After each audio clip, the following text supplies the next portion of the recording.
Yes, that would be really good. Thank you. Thanks, No worries. How are you? It's good to see you. You too. Yeah, so good. So, you're gonna have to speak a little bit louder. Okay. I'm gonna move the table come around close. a bit, Yeah. like this, Yeah. so that we're actually both Yeah. in the shot. Yeah. How's that? It's great. It's Yeah? perfect. This it looks like we'll have to do things a little bit closer, but like that is good. That's fine. I'm ready. It's great. And you've got your Pepsi. Yeah. Thanks, man. No worries. How you doing? Yeah, not bad. Very bored and quiet. Bored and quiet. Yeah. Well, what can we do? What can we do? Pick up soon. Don't worry about it. So everybody, we're with a friend of mine called Andreas. Andreas, is Andreas like Andre? Yeah, it is. Yeah. Andy? That's the one. Yeah. And he's an amazing guy. In this shirt, I look a bit fat, and I really am not. But I've been trying to lose heaps of weight. Not that that is of value, but this is a great guy. He really is a very special person, and I thought it would be great to interview him and let the world know about his journey. He's here on a mission in Australia. And tell us about yourself. Tell us how we got to meet, but how you got here first. Yeah. And then your journey, in Christ and what actually happened. Good afternoon, everyone. It's a pleasure to share my story with you guys. I am originally from Rio, Brazil, and I lived here in Perth 10 years ago to study business English, and came to become a citizen, and things didn't work out quite as I expected. I returned home, and last year I came back, and it was interesting timing because I got here in February, and then, as everyone remembers, 3 weeks later, first week of March, the pandemic hit. Wow. And this crazy moment humanity is going through began. And since then, it's been a test of faith for me, because for us Latin people, and we're very, fellowship oriented, and I'm here by myself. I'm single, and it's tough to make friends and so on.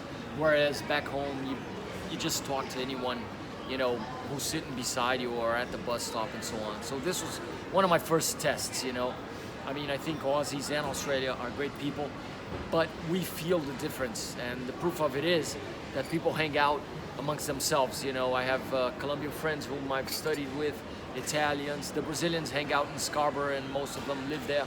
They just concentrate. We need, each other. We do. Whereas, I barely talk to my Aussie neighbor. It's just the way it is, nothing personal. Really. But on the other hand, Aussies are much more disciplined and committed in many ways, punctual and stuff like that. So it's a great trade-off. My country is basically Catholic, mainly Catholic, about 73% of Brazil, and so yeah, even though new churches have arisen recently, in the latest years or a couple of decades per se. And so I was raised Catholic, have always volunteered since I was 12, 13 years of age, Mike, in the favelas, the slums of Rio, where you guys have probably seen them on TV, and it's similar to India and Nepal and whatever. And so there's a lot of work to do. People come from dysfunctional families, and there's issues of fatherlessness and domestic violence and so on. So we help out the way we can. And I used to play soccer with those kids, teach English to them. My brother's a jiu-jitsu black belt. He trained them. Just giving our time, and then sharing the gospel spontaneously. So I studied social media marketing back here now. I returned here last year to make the dream come true again, what didn't work 10 years ago, and try to make it work this time. And with a lot of faith, of course, during the pandemic and so on. Did several jobs and all that.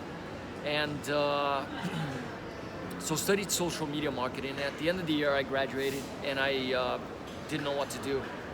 And then a gentleman came up to me, and Thank you for that. you could be in our movie. In the CBD, actually, it was quite interesting, because the story actually goes like this. It was a Friday afternoon, and there's that church, the Uniting Church, in front of the Hungry Jack's and KFC of William Street. I just stopped there, and I was praying with my arms wide open and saying, Lord, we know that just talking to the Lord and having a bit of quiet time and saying, look, I know that when you close doors, you open windows. So I have 2 days to go on my current job. I need another one. I need to pay for rent, school, and so on. Just help me some way. And then Angus from London, who's in YWAM, Youth with a Mission, came up to me. I had my eyes closed. He put his hands, thanks, and on his shoulder. He said, "Are you praying?" And I said, "Yeah." "May I pray with you?" "Certainly, why not?" So we prayed, and then we talked, and then we exchanged phone numbers, and then we started meeting. This was in August. Every week at the Dome Cafe for coffee. This escalated into Bible study. And then at the end of the year, he said, look, there's such a thing called DTS, Discipleship Training School. I think you have the great profile for it. It's your thing. You're going to smash it. Join in. And I enrolled, and I was accepted because they pray to the Lord and so on. And it was life-changing. That's where I spent my last, the first semester of this year. We started this school in, I moved into YWAM to their dorm. These guys are amazing. They're all over the world. They were founded in 1960 by Lauren Cunningham, and they're headquartered in Hawaii. And they're all over the world, in my country as well. I plan to contact them soon to say hello. So we had lecture phase and, teaching and learning about different subjects and issues and themes and whatnot. A lot of sharing, quiet times, and Bible study, small groups, connect groups, and so on. And then, pardon? Whereabouts in the store Calvin Klein? I'm not sure, man. It's probably Calvin Klein's probably upstairs somewhere. But check. They'll know. They'll know better than us, yeah. And after 3 months of lecture You need phase, Jesus, not Calvin Klein. That's true, yeah, I agree. We went into outreach, where we went up to the Kimberley and Pilbara to evangelize Aboriginal communities. And there's a lot of work to do. There's a lot of help needed. People just need love. And, there's work to do with the kids as well, with their parents. I'm going to share with you 2 of the main lessons I learned. I mean, amongst many of them. And I really love this. Relationship week with Jen Brownhill, Jennifer. She taught us that, she says, Jesus Christ, when he came to earth, he made relationships his priority. Therefore, make them yours too. And today, unfortunately, people have lost their knowledge on how to use the mobile phone. It's been, many people say that this comes from Satan, because, and to a certain degree, I agree, because people are consuming TikTok, Instagram, Twitter, and Facebook, taking care of other people's lives. I know it's a bit of harsh criticism, but this is very dangerous. Where instead of doing this, we've lost this. Getting together, 2 good friends. Even for a cup now of we've coffee, lost this because for a he's cup of speaking coffee. to the screen and I'm looking at his beard. Well, look, no, just No, I mean, no, I'm kidding. Keep going. I grew No. up like this, man. Back in Rio, we used to visit our aunts and uncles and grandpas to watch a soccer match and see our. We barbecue every weekend. We're very close. We have fun. We tell jokes. We take photographs and we go to the beach and play soccer, whatever. But people today have just shoot you a message and that's it. Look, dude, call me and let's get together. And you never do. So. Wow. We So- got together. Yeah, that's true. Mike and I, we talk every week, and it's like a flower. You plant a seed and you've got to water it constantly. He or else it has the dies. most amazingly beautiful messages. They really are the best most beautiful Portuguese messages. I wish I could speak Portuguese as beautifully as you can. And you call me, what do you say? It's so beautiful when you say, meu irmão, não é meu irmão, meu amigo, meu amigo, but it's more than that. meu querido, Meu querido, meu querido amigo, meu querido irmão. Yeah. Love that, man. Can't beat that. Well, like I said, and secondly, you know, the joy. Jesus Christ asks us to be happy. I mean, we need love, we need to help, we need philanthropy, you know, giving and so on. But people have seemed to have lost their smile, their joy, their laughter. You know, today practically any joke you make is racist. You're stereotyping, and I get tired of this. You know, I mean, we're respectful, we live in righteousness and so on, but you got to be free. You got to be yourself. You got to be true to yourself and to your nature and so on, right? I mean, I come from sales. I'm a teacher. You know, the charisma side, and you know, so I'm not very much an IT guy. I'm more of a people's guy. So this is, I miss communication in the world. And then the second, pardon my English mistakes. I'm, you know. I was like, what? Where's the subject going? Yeah, no. The second lesson that comes to mind by Aris Lutz, he's from the Netherlands, and he says, he drew on the board a human eye, right? Which means us and the way we see circumstances. And then a line, which is a circumstance specifically, whatever it is, for the good or for the bad. You crash your car, you get promoted, you win the lottery, you get married or divorced, doesn't matter. And then God. So this happens and you say, God, why? What is this? So he suggests that we invert this. We're here.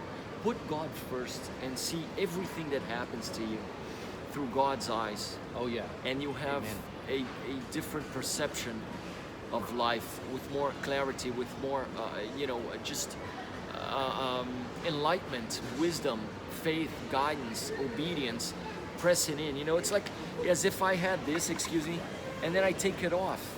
I see good-looking things. glasses. Cheers, yeah, there you are. But you know, so we got to pay attention to all this according to what I've learned. See it through the filter of Jesus Christ. There you go. Thank you for those are the words I was looking for. For instance, I have come after this course, which, you know, I was one of the best students there. Everybody says, look, man, you're a team player, you're a legend, and always there to help, you know, at the camp, setting up tents, whatever, cooking, doing dishes. I mean, that's what it's all about, helping out and making yourself available. You know, when a brother needs me, I'm always there, man. You can count on me. Yeah. It's just the way I am, and what Jesus asks us to do. You know, Wow. be there, and more than donating money or look. I'll give you another example. That Mike's doing right now, to me, is much more valuable than if he gave me a gift, if he gave me a pair of shoes, or I don't know, man, a suit or a jacket or something. He's giving me the most precious, if not the only one, according to me. I've learned to believe that. I've come to learn to believe that the only precious asset in life, which is your time, your availability. Everybody's very busy. We all got work to do. We got study. We have family, stuff to take care of. But he stopped his life to sit and have a cup of coffee with me for a couple hours, and for that I thank you immensely, man, because it's a pleasure. Because we're learning together, Hallelujah. we're spending time, and this is what lacks in the world today, you know. People, and then I mean, there are a lot of, you know, messages I could share with you. People are just sitting in their comfort zone. They're at home, especially during winter days and rainy days, on their phone, on their mobile, and they're in their comfort zone, in front of the sofa, watching Home and Away. I mean, nothing against that, but anyway. So, and your comfort, remember this, guys, your comfort zone is your dead zone. You are slowly dying. I mean, nobody works out anymore. Nobody cooks some salad. You're just eating, I don't know, frozen. There's a lot of alerts that I try to make to my loved ones, you know, to whoever is willing to listen, which is very rare to find these days. Very So rare. anyway, we just graduated a couple of weeks ago from Outreach. Well, God is Jesus, Jesus is God, right? But True. people don't understand that. So True. that was a bit of evangelism by eavesdropping. So excuse me when I do those, but I saw a couple of kids go by and I thought, this is probably the only church they're ever going to hear. Yeah. Continue. Yeah. Sorry. So the values of today, you know, I have nephews and nieces back home and little cousins and so on. Yeah. It's like the Americans say, garbage in, garbage out. If you're only looking at TikTok, which I am extremely against, you know, because it's demeaning to people, the types of jokes and so on. I don't even have it. So, I mean, it's sad. You know, we should look for true values. You know, go back to the Bible. You know, getting together, true relationships and friendships and fellowships. You know, if you take, I don't know, man, non-judgment. One of my favorite passages is the adulterous woman. I mean, amongst many others. You know, so this is what is lacking today, I believe, and I'm trying to make a difference out there. You know, I mean, there was a guy in from São Paulo actually. He went to Africa for a year, a sabbatical. He met a true story, very successful businessman from São Paulo. Met a 99-year-old blind lady. They became friends and so on. Wow. He visited his house. It was just so poor. She lived with 14 grandkids, you know, 2 rooms, everybody one on top of the other one. And he says, look, man, you know what? I'm going to build her a house. Wow. And he did. Wow. And she cried and she was very thankful. Wow. So he went back a year later, Hallelujah. you know, and they got together again, and she was so happy to see him. And I love his premise, you know, this what he says is the type of a mantra that I adopted for myself. He said, you know what? I can't change the world, but I can change her world. Wow. You know? And so he Amen. did. Hallelujah. I mean, we're 8 billion people. You know, you can't change them. But reach out to the next one. The type of think globally and act locally type of thing. You know? So if I can buy a combo from Macca's or Hungry Jack's and give it to the guy who's starving under the rain at the red light, I'll do it. And you know, that's the small stone of construction and of building a better world that I can, you know, give today. It's like baby steps, you know, progress, not perfection. You gotta build a castle, man. One brick after the other, one brick on top of the other, and that's it. It's like a diet. Have your salad every day, you know, step by step. It might sound as a cliche, but it's the only way to get there. You know, reading your Bible every day, having a quiet time and talking to God every day, and giving thanks every day, and you know, like working out a little bit every day, 20 minutes does the trick. These are some of the things I believe in, Mike. You know, what you're talking about is the ultimate relationship, which is a relationship with God, you know, with Christ, because you don't go and pay that price on that cross and for nothing. You do it to build a relationship of trust, built on trust with humanity.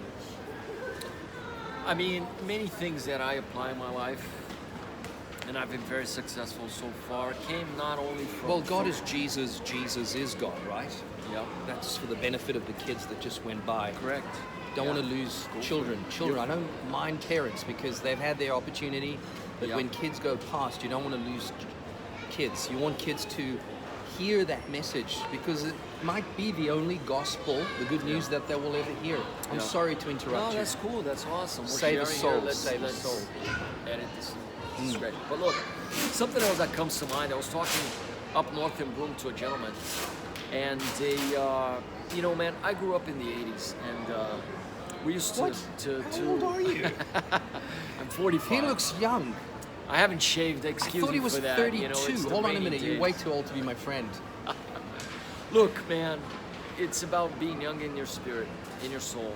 I have seen 20-year-olds with a mentality and attitude of 80-year-olds and the Wow. other way around. I've seen 80-year-old guys jumping and, you know, parachuting and skydiving and so on. So I mean, it's all in here, you know. Yeah. There's so much to do in life, so much to travel, and I don't know, just hit the road and meet new people and evangelize and so on. So we don't have a lot of time to waste. Yeah. But growing up in the 80s, I used to hear, you know, about the Dalai Lama, about Gandhi, you know, back home, Pele, the soccer legend, and so on. Pele. One of the great problems today is a lack, Mike, as I see it, of role models. Humanity has lost. If you ask me, you know, 5 or 3 good examples of people I can't, you know, back home in Brazil we had Ayrton Senna, the young man, you know, who was a great Formula One pilot. He died working and driving, competing, man. My country used to stop every Sunday morning to watch him, and he brought hope. You know, today you don't have role models. I mean, all the soccer players are tattooed up to their necks. You know, I mean, movie stars, rock and roll stars, whoever it is. You know, so you need family men and women. You need people who don't care just about money. You know, people who don't care just about social media. And, just between you and I, guys, enough of Kardashians in the world, you know? With all due respect, they do their thing, but that's not the way we're gonna save humanity or change anything or be an example to the new generations. So I mean, an alert to the parents as well. I mean, my parents, you know, they never gave me expensive stuff, but they always gave me education, you know, language schools, private school, and it's about teaching them how to fish and not giving them the fish, as my grandma used to say, you know? Giving, you know, solid base, you know, for you to go out there and be someone and become, you know, and that's what it is. I mean, and yeah, just preparing for this world, and balance, finding balance, not being on your mobile all the time, but obviously not being on the gym all the time, not having Pepsi every day, not eating junk food every day. Give yourself a treat, a Krispy Kreme donut. I love them. We all do. On the weekend, but you know, try to eat your veggies.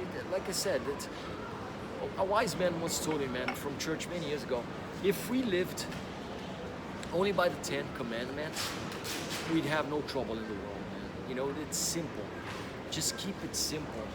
And people complicate things, and you know, adults and the elderly, it's the values and the order of priorities has gotten distorted, you know, in the world, and people give importance, you know, to the next iPhone, which is coming out in a couple of months or something like that, what car you drive, what brand you dress, not to who you are, you know. And this is, come to think of it, pretty sad, but we're out there, man, trying to make a difference and trying to contribute and do our part, you know.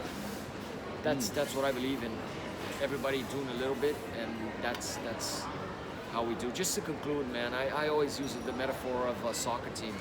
You're 11 players, each one in a different position, playing their part. From the goalkeeper to the midfielder, right fielder, left fielder, you know, the scorer, you know, and that's it.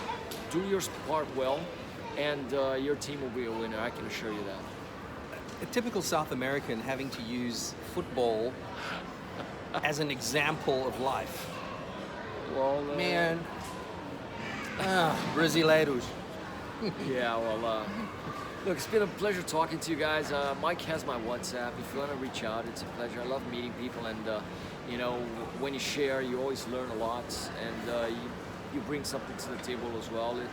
It's a two-way street, you know, man. It's about coming together and yeah, pulling together, and that's the way to go. So I wish you guys all the best. Thank you for listening. Thank you for your time, and hope to see you around. God bless you.